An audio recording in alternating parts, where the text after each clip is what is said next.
तो आज हम आपको ऐसी जगह लेके चलेंगे जहाँ का ऊपर का व्यू देखकर हैरान हो जाओगे। हम आपको ऐसी जगह लेके चलेंगे जहाँ पर का व्यू देखकर आपकी आंखें फटी की फटी रह जाएंगी। इसी के साथ हम गाड़ी को एक तरफ की तरफ मोड़ देते हैं। जिस तरफ मंदिर बना हुआ है मंदिर की तरफ ऊपर जाते हैं। यहाँ पर गाड़ी पार्क करके हम सीढ़ी चढ़ने लगते हैं और ये गाड़ी को लॉक करके हम निकल जाते हैं ऊपर के लिए लोकेशन की तरफ।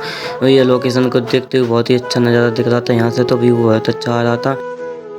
वैसे पता नहीं हम कहाँ पहुँच गए हैं। बस चलते जा रहे हैं। बस अभी पता ही नहीं हम कहाँ हैं। ये देख सकते हो आप सामने का। तो हमको सच में पता नहीं था कि हम कहाँ जाते थे। लोकेशन का भी पता नहीं था, लेकिन हम चलते जा रहे थे। ये हमारी घूमने फिरने की आदत है। एक दिन हमको लेट हुएगी, पता नहीं हमको क्या है, क्या चल मची रहती है। कहीं भी घूमने को, जहाँ भी अच्छी लोकेशन है वहीं रोक देते हैं गाड़ी को। सुन रहे हो आप इसकी बातें? इसकी बातों से ऐसा लग रहा है जैसे कहीं नहीं हम जंगल में भटक चुके हैं। ऐसे बात कर रहा था ये कि कहीं तो पहुँच चुके थे गाइस। लेकिन आप व्यू देखिए एक बार।